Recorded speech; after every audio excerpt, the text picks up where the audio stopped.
तो जहाँ तक हमने सीखा विभाजक नियम में, हमने सीखा कि 2, 4, 8, 3 और 9 और 5 और 25 के विभाजक का नियम हम लोगों ने सीख लिया है।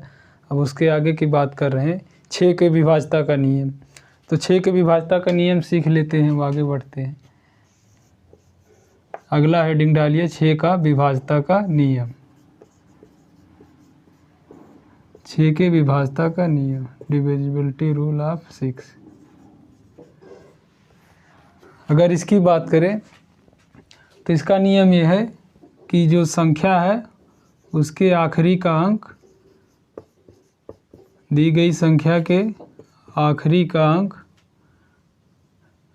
अंक 2 से विभाज्य हो। 2 से किससे विभाज्य हो? 2 से। और साथ ही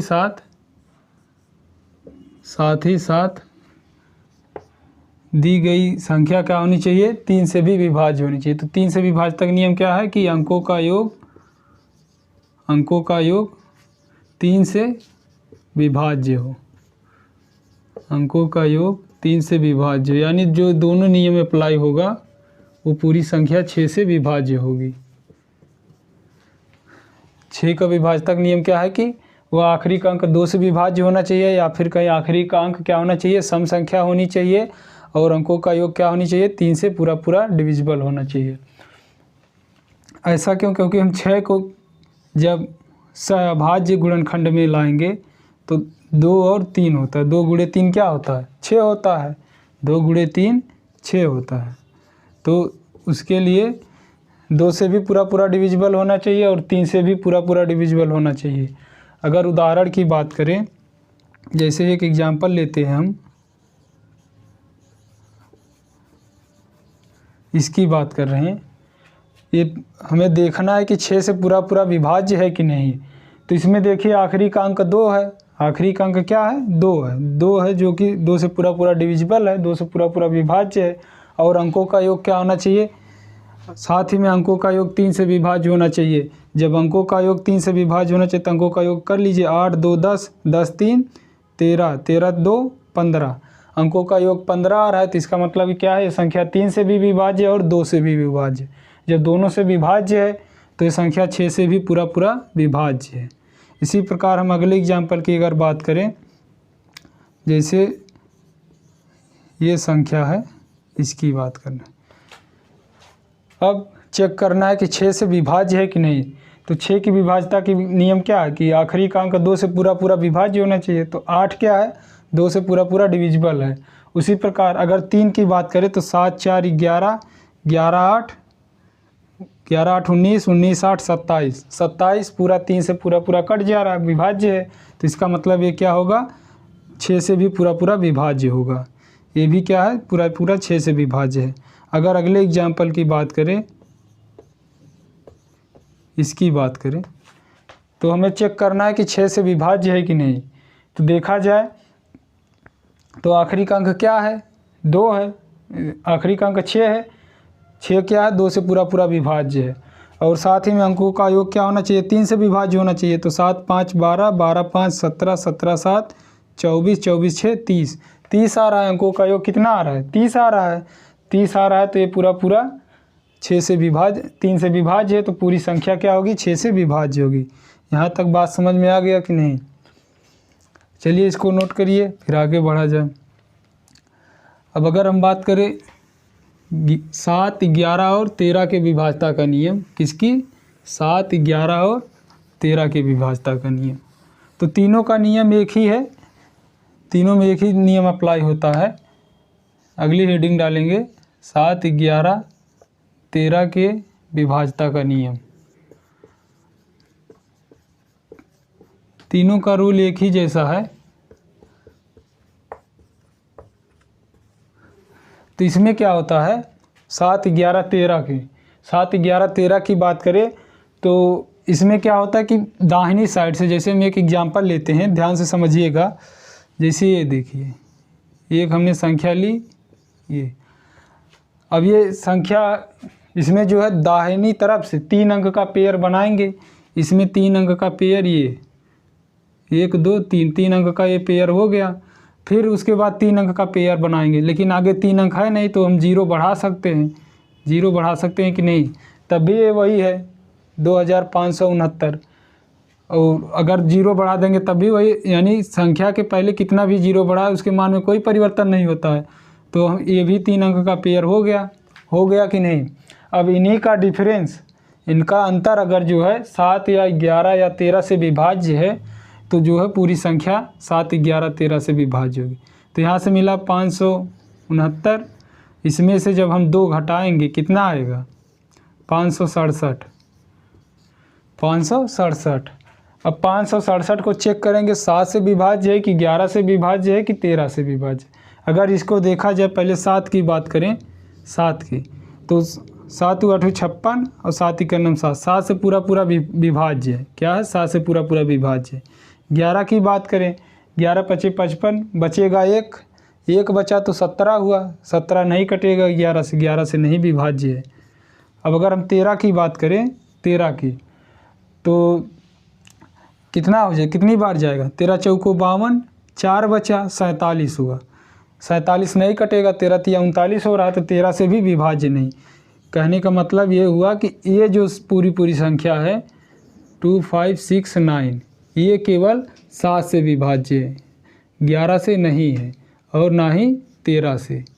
बात समझ में आ गई कि नहीं। हम दाहिनी तरफ से 3 अंक का पेयर बनाएंगे, उसके बाद उनका डिफरेंस लेंगे। डिफरेंस का मतलब बड़ी संख्या में से छोटी को घटाएंगे। तो अगर घटाने के बाद जो संख्या अगर 7 से कट रही तो 7 से पूरा विभाज्य है, या 11 से कट रही तो 11 से पूरा विभाज्य, या 13 से कट रही है, 13 से पूरा कट रही है तो 13 से विभाज्य। जैसे अगर हम अगले एग्जाम्पल की बात करें, इसी प्रकार अगले एग्जाम्पल की बात करें, तो अगला एग्जाम्पल मान लीजिए हमने ये लिया, इसकी बात कर रहे हैं। अब वही तरीका है कि 3 अंक का पेयर बनाएंगे, तो 3 अंक का पेयर क्या आएगा 591, ये आया। फिर उसके बाद बचा क्या, केवल 2 ही अंक का है, तो 2 अंक का है तो इनका डिफरेंस क्या आएगा, इनका जब डिफरेंस लेंगे तो क्या आएगा, यहाँ से बचेगा 4 और यहाँ से बचा 7 और 5। अब इसको चेक करेंगे 7 से विभाज्य है कि 11 से विभाज्य है कि 13 से विभाज्य, यही चेक करना है। अब ये तो छोटी संख्या हो गई, अब चेक किया जा सकता है 7 से भाग देकर, 11 से भाग देकर, 13 से भाग देकर। अब तक तो ये 5 अंकों की बड़ी संख्या थी, तो इसमें समय लगता, तो इससे चेक कर सकते हैं। अगर 7 की बात करें, 7 × 8 = 56, 1 बचा 14 हुआ, 7 × 2 = 14, 7 से पूरा विभाज्य। अगर हम 11 की बात करें, 11 × 5 = 55, 2 बचेगा 24 होगा, तो 11 से नहीं कटेगा। अगर हम 13 की बात करें, 13 × 4 = 52, 5 बचा 54 हुआ, 13 से भी नहीं कटेगा। तो इसका मतलब ये संख्या केवल 7 से कट रही है, तो ये संख्या केवल, ये जो पूरी संख्या दी गई है, ये संख्या ये केवल 7 से विभाज्य होगी, और ना तो 11 से होगी ना तो 13 से, केवल 7 से विभाज्य होगी, ना 11 से होगी ना 13 से होगी। यहाँ तक बात क्लियर है ना। फिर उसके बाद अगर आगे बढ़ें, अगला एग्जाम्पल लेते हैं। अगले एग्जाम्पल की बात करें तो जैसे इसकी बात कर रहे हैं, ये चेक करना है कि 7 से विभाज्य है कि नहीं, 11 से विभाज्य है कि नहीं, 13 से विभाज्य है कि नहीं, यही चेक करना है। 7 से विभाज्य है कि नहीं, 11 से विभाज्य है कि नहीं, 13 से नहीं। अब वही है कि दाएं तरफ से 3 अंक का पेयर बनाएंगे, ये हो गया 783। अब इसमें से क्या घटाएंगे, उसके अगला जो है 3 अंक का पेयर, इनका अंतर लेना होता है, तो 55 घटाएंगे। 83 में से 55 गया, कितना बचा, यहाँ पे बचा 8, यहाँ पे बचा 2, यहाँ पे बचा 7। अब देखा जाए तो ये संख्या क्या है, 7 से पूरा डिविजिबल है। 7 × 1 = 7, 7 × 4 = 28, तो ये 7 से पूरा कट रहा है। अब अगर हम बात करें 11 की, 11 × 6 = 66, 6 बचा 68 होगा, तो ये जो है 11 से नहीं कट रहा है, 11 से नहीं कट रहा है। अगर हम बात करें 13 की बात करें, 13 × 5 = 65, 7 बचा 78 हुआ, 13 पचे 65, 7 बचा 78, 13 छक 78। तो यह 13 से भी विभाज्य है। क्या है? 13 से पूरा पूरा डिविजिबल है। तो इसका मतलब ये संख्या क्या होगी? पूरा पूरा 7 से डिविजिबल होगी, लेकिन 11 से नहीं है तो 11 से नहीं होगी। 13 से डिविजिबल है तो 13 से होगी। यहाँ तक बात क्लियर है। अगर हम नेक्स्ट एग्जाम्पल की बात करें, जैसे ये एग्जाम्पल है 165,627। अब ये संख्या दी गई है, ये संख्या दी गई है। अब चेक करना है कि 7 से विभाज्य है कि नहीं, 11 से है कि नहीं, 13 से है कि नहीं। 7, 11 और 13 से चेक करना है। तो इनका दाहिनी तरीका वही है कि दाहिनी तरफ से 3 अंक का पेयर बनाएंगे और उनका डिफरेंस लेंगे। तो 3 अंक का पेयर कितना आया? 627, और फिर 3 अंक का पेयर 165। तो 627 में से जब 165 घटाया जाएगा तो कितना आएगा? 627 में से यहाँ पे बचा 2, यहाँ पे 12 में से 6 गया 6, और यहाँ से 5 में से 1 गया 4। अब देखा जाए ये क्या हुआ, ये 7 से पूरा पूरा विभाज्य है। अगर देखा जाए तो क्या 7 से पूरा पूरा विभाज्य है। 7 की बात करें तो 7 छक 42, 4 बचा, फिर 42 हुआ, 7 छक 42, पूरा पूरा कट रहा है। अब अगर हम बात करें 11 की बात करें तो 11 चौक 44, 2 बचा, 22 हुआ, 11 दूना 22। 7 से भी विभाज्य हुआ, 11 से भी विभाज्य हुआ। अगर हम बात करें 13 की, 13 तिया 39, 7 बचा, 72 हुआ, तो 13 से नहीं कटेगा, 13 से नहीं कटेगा। इसका मतलब ये संख्या किससे पूरा पूरा विभाज्य? 7 से विभाज्य है, 11 से विभाज्य है और 13 से नहीं है। यहाँ तक बात क्लियर है। तो इसी प्रकार जितनी भी संख्या है, 7, 11, 13 की बात करें तो वही है कि आखिरी का 3 अंक का पेयर बनाएंगे, 3 अंक दाहिनी तरफ से 3 अंक का, उसके बाद उनका डिफरेंस लेंगे। डिफरेंस लेने के बाद फिर चेक करेंगे कि विभाज्य है कि नहीं, 7 से या 11 से या 13 से। जैसे अगला एग्जाम्पल लें केवल हम, ये एग्जाम्पल है 564। इसकी बात करें, अब चेक करना है कि ये 7 से 11 से 13 से विभाज्य है कि नहीं। 7 से 11 से 13 से अब चेक करना है कि 7 से 11 से 13 से विभाज्य है कि नहीं। तो बताइए विभाज्य है कि नहीं। अगर हम बात करें, अब 3 अंक का दाहिनी तरफ से पेयर बनाएंगे तो यहाँ से मिला 564, और यहाँ से मिला 349, यहाँ से मिला 27।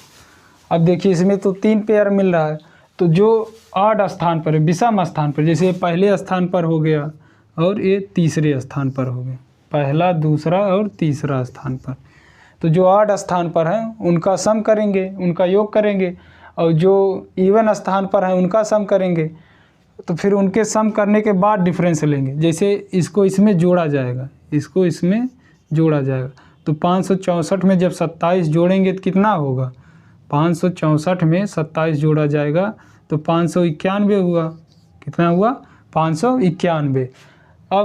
अब ये 349 ये इवन स्थान पर है तो इसको घटाएंगे, यानी डिफरेंस लेंगे, तो कितना आएगा? यहाँ से बचा 2 और यहाँ से बचा 4 और यहाँ से बचा 2। अब चेक करना है कि 7 से विभाज्य है कि नहीं, 11 से विभाज्य है कि नहीं, 13 से विभाज्य है कि नहीं। इसी को चेक करना है कि 7 से विभाज्य है कि नहीं, 11 से विभाज्य है कि नहीं, 13 से है। तो 7 3 के 21, 3 बचा 32 हुआ, तो 7 से विभाज्य नहीं है। अब अगर 11 की बात करें तो 11 दूना 22, फिर 2 बचा 22 हुआ, तो 11 दूना 22, 11 से पूरा पूरा डिविजिबल है। अगर हम 13 की बात करें, 13 इकन्नम 13, 13 इकन्नम 13, अब बचा कितना? 11 हो गया 112, 11 बचा तो हो गया 112। अब जब 112 तो 13 से भी डिविजिबल नहीं है, या केवल किससे डिविजिबल है? 11 से।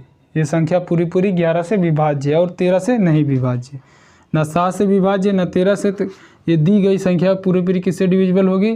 केवल 7 से होगी, 7 से नहीं होगी, 11 से केवल होगी, और ना ही 13 से होगी। ये 13 से भी डिविजिबल नहीं है। यहाँ तक बात क्लियर हो गई होगी। अब आगे बात करते हैं।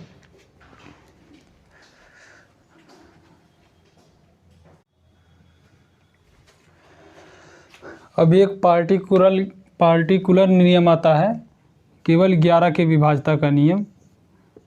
अगर हम बात करें 11 के विभाज्यता का नियम, ये केवल 11 के लिए ही है। तो इसका नियम है, ये है कि एकांतर अंकों का योग, एकांतर अंकों के योग का अंतर, एकांतर अंकों के योग का अंतर या तो शून्य हो, या तो शून्य हो या फिर 11 का गुणज होना चाहिए, यानी या फिर 0 हो या फिर 11 का मल्टीपल हो। तो एकांतर अंकों के योग का अंतर या फिर शून्य हो या फिर 11 का मल्टीपल होना चाहिए या 11 का गुणज। जैसे एग्जाम्पल की बात करें, जैसे ये नंबर है, अब हमें चेक करना है कि 11 से विभाजन, केवल पार्टिकुलर 11 की बात कर रहे हैं, केवल 11 की। तो एकांतर अंक मतलब एक के बाद एक, इसको 7 4 इनका योग करेंगे, 7 4 11 1 12, फिर उसके बाद जो एक छूटा उसको 9 3 12। जब 12 में से 12 घटाएंगे, इनका अंतर लेंगे तो क्या आ रहा है, 0 आ रहा है। इसका मतलब ये संख्या जो है 11 से पूरा डिविजिबल है।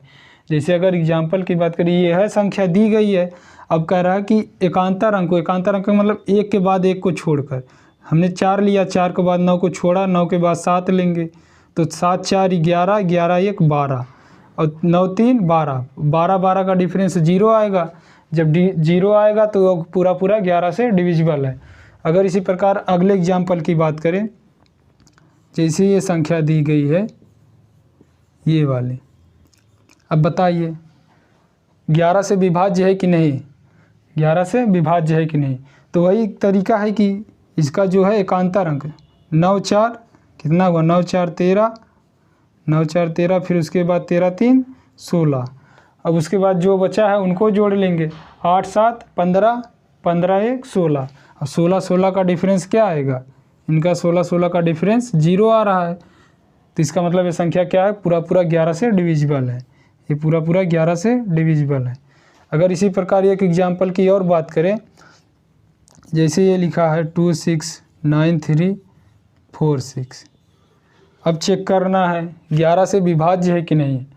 तो 11 से विभाज्य है कि नहीं, तो एकांतर अंक लगा दीजिए, 6 3 9 9 6 15, 9 2 11 11 4 15, 15 15 का डिफरेंस क्या आएगा, 15 15 का डिफरेंस 0 आएगा, जो कि पूरा 11 से विभाज्य है।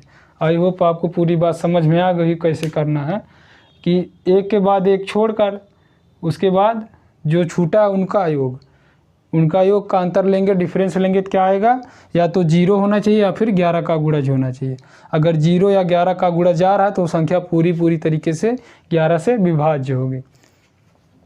चलिए, ज़्यादातर 11 और 9 के विभाज्यता के नियम से संबंधित क्वेश्चन आते हैं। जैसे मैं क्वेश्चन पे अब आता हूँ, अब क्या है, क्वेश्चन पर आते हैं।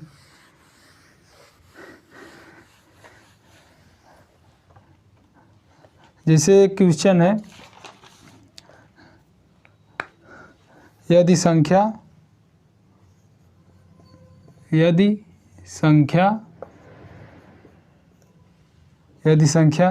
6x2904 88 से डिविजिबल हो, विभाज्य हो, इससे विभाज्य हो, तो x का मान क्या है, तो x का मान क्या है। अब कह रहा है कि ये संख्या जो है 6x2904 88 से पूरा डिविजिबल है, तो x का मान पूछ रहा है। ऑप्शन भी दे देता हूँ, 8 5 6 और 7। अब ये कह रहा है कि ये जो संख्या है क्या है, पूरे 88 से डिविजिबल है। तो 88 का डिविजिबल, इसका मतलब ये किससे डिविजिबल होना चाहिए, 11 से भी डिविजिबल होना चाहिए, 8 से भी डिविजिबल होना चाहिए। तो 8 का विभाज्यता नियम क्या है, डिविजिबिलिटी रूल क्या है इसका, 8 का। कि आखिरी के 3 अंक, जैसे यहाँ पे लिखा है 6x2904, आखिरी के 3 डिजिट क्या होने चाहिए, 8 से पूरा पूरा डिविजिबल होना चाहिए। तो आखिरी के 3 अंक क्या पूरा पूरा 8 से डिविजिबल है, तो 8 के विभाजक नियम नहीं लगाना होगा इसमें, क्योंकि ये जो 904 है पूरा पूरा 8 से डिविजिबल है। अब हमें लगाना केवल क्या है, 11 की डिविजिबिलिटी रूल हम 11 का लगाना है। तो 11 का जब लगाएंगे तो एकांतर अंकों का योग क्या आएगा, 9 4 13, 13 प्लस यक्स, ये आ गया 13 प्लस यक्स। यहाँ तक क्लियर है। अब जो बचा है उनको जोड़ लेंगे, 6 2 8, 8 में 0 जोड़ा जाएगा तो 8 होगा, 8 हो गया। अब इन्हीं का डिफरेंस क्या आना चाहिए, या तो 0 होना चाहिए या फिर 11 का गुणज होना चाहिए।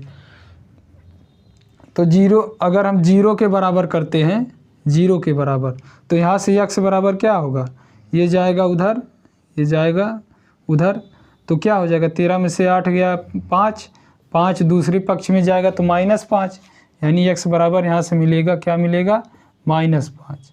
लेकिन ये तो हो नहीं सकता, यक्स बराबर यहाँ से क्या मिलेगा, -5। जब 13 में से 8 गया 5, अब 5 जब दूसरी साइड में जाएगा तो -5 हो जाएगा, तो ऋण 5 नहीं हो सकता, -5 नहीं हो सकता। तो हमको क्या करना होगा, इसको 11 के बराबर करना होगा, 13 प्लस यक्स डिफरेंस 8 बराबर 11। जब 11 के बराबर करेंगे तो 13 में से 8 गया 5, 5 इधर गया माइनस, 11 में से 5 जाएगा तो कितना बचेगा, यक्स बराबर यहाँ से हमें मिला 6। तो 6 इज द राइट आंसर, यानी विकल्प सी, विकल्प सी।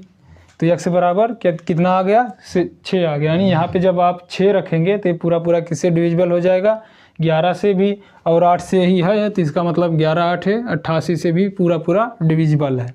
यहाँ तक बात क्लियर है। चलिए इसी प्रकार अगले क्वेश्चन पर आते हैं। जैसे अगला क्वेश्चन है, संख्या दी गई है 6913x08, ये जो है 88 से पूरा पूरा विभाज्य है, तो यक्स का मान क्या है, हमें निकालना है यक्स का मान क्या है। दिया गया है संख्या 6913x08 88 से पूरा पूरा डिविजिबल है, तो यक्स का मान क्या है। और ये ऑप्शन है, दिया गया 6913x08 88 से पूरा पूरा डिविजिबल है, तो यक्स का मान क्या है। अब ये नंबर जो है 6913x08, ये 88 से पूरा पूरा डिविजिबल है। 88 का मतलब इसको 11 से भी डिविजिबल होना चाहिए और 8 से भी डिविजिबल होना चाहिए, यही तो हुआ। 11 से भी डिविजिबल होना चाहिए और 8 से डिविजिबल होना चाहिए। तो 8 के विभाजक नियम लगाएं, क्योंकि 8 का विभाजक नियम क्या है, 3 अंकों को 3 अंक से आखिरी के 3 अंक क्या होना चाहिए, 8 से पूरा पूरा विभाज्य होना चाहिए। तो यक्स की बात करें तो यक्स के कितने मान होंगे यहाँ से, अगर यक्स बराबर 0 रखते हैं तब भी पूरा पूरा डिविजिबल है। उसके बाद 1 रखेंगे तो 108 हो जाएगा, जब 1 रखेंगे 108 हो जाएगा तो नहीं डिविजिबल होगा। तो फिर उसके बाद जब 2 रखेंगे तो 2 से भी डिविजिबल होगा, यहाँ पे 2 रखने पर 208 हो जाएगा। 208 को जब 8 दूना 16, 4 बचा 48 हुआ, 8 छक 48। इसी प्रकार अगला आएगा, 3 रखेंगे तो नहीं डिविजिबल होगा, 4 रखेंगे तो डिविजिबल हो जाएगा। फिर उसके बाद 5 रखेंगे नहीं होगा, तो 6 रखने पर डिविजिबल हो जाएगा। फिर उसके बाद जब 7 रखेंगे तो नहीं डिविजिबल होगा, फिर उसके बाद 8 रखेंगे पूरा पूरा डिविजिबल हो जाएगा। यानी यक्स के इतने मान है। लेकिन अब तो 8 का तो नियम हो गया, 8 वाला। अब अगर हम बात करें 11 के डिविजिबिलिटी का रूल, तो क्या होता है कि एकांतर अंकों का योग क्या होना चाहिए, पूरा पूरा एकांतर अंकों का योग या तो 0 होना चाहिए या फिर 11 का गुणज होना चाहिए। तो 8 प्लस यक्स, 8 1 9 9 6 15, 15 प्लस यक्स आ गया, 15 प्लस यक्स। अब जो बचा है उनको भी जोड़ लेते हैं, 9 3 12, 12 ये 12 हो गया। इन्हीं का डिफरेंस क्या होना चाहिए, या तो 0 होना चाहिए या 11 का गुणज हो। जब 0 लेते हैं तो 15 में से 12 जाएगा, कितना बचेगा, 3, 3 इधर जाएगा तो माइनस में आएगा, तो ये नहीं हो सकता। उसके बाद हम 11 लेते हैं, क्या लेते हैं 11, तो 15 में से 12 गया 3, 3 उधर जाएगा तो -3, तो 11 में से 3 गया तो x बराबर कितना आया, x बराबर 8। यानी x का केवल इसमें जो है 8 ही एक ऐसा मान है जो 11 और 8 दोनों से डिविजिबल है। तो यहाँ पे इसका राइट आंसर क्या हो जाएगा, ए पार्ट, यानी x बराबर 8 रखने पर यह संख्या पूरा 88 से डिविजिबल होगा। यहाँ तक बात क्लियर है। अगर हम अब अगले क्वेश्चन पर आते हैं, अगला क्वेश्चन की बात करें,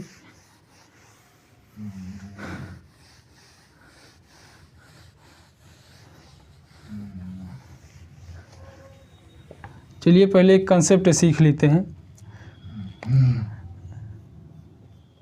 जैसे अगर हम बात करें 7 गुणे 11 गुणे 13 की, तो कितनी के बराबर होता है, जब 7 का गुणा 11 में, 11 का गुणा 13 में, टोटल आएगा 1001।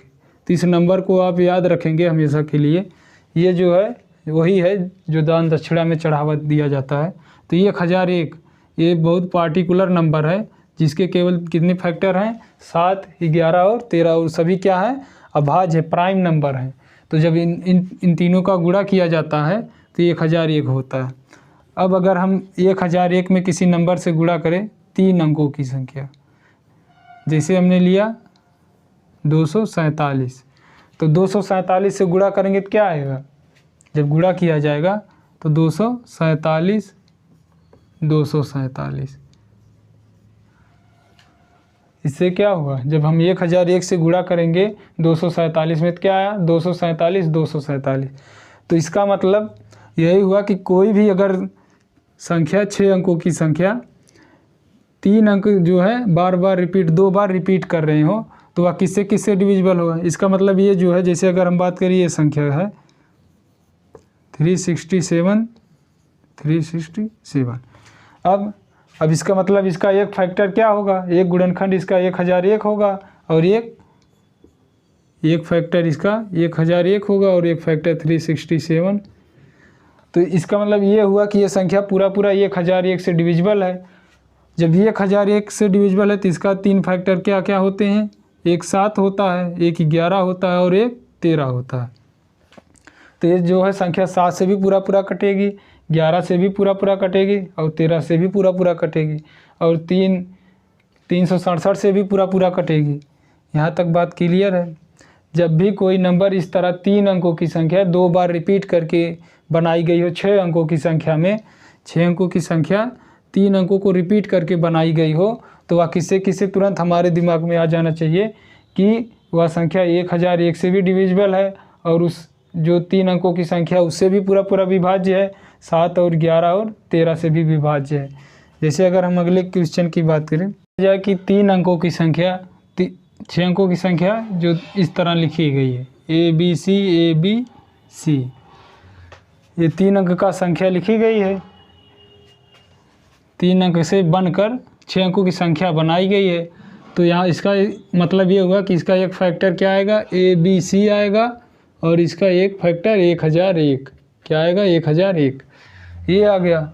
अब जब 1001 आ गया तो इसका मतलब यही हुआ कि ये 7 से भी पूरा डिविजिबल होगी। ये जो नंबर है ये पूरा 7 से भी डिविजिबल होगी, 11 से भी डिविजिबल होगी, और 13 से भी डिविजिबल होगी। जैसे अगर हम एक क्वेश्चन की बात करें, जैसे ये नंबर लिख दिया गया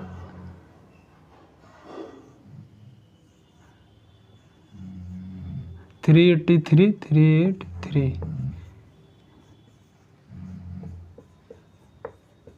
अब इसका फैक्टर पूछ रहा है, इसका क्या है, फैक्टर पूछ रहा है।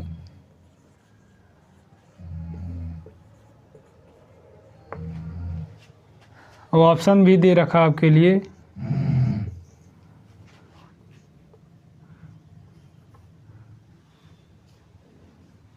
और तीसरा ऑप्शन दे दिया।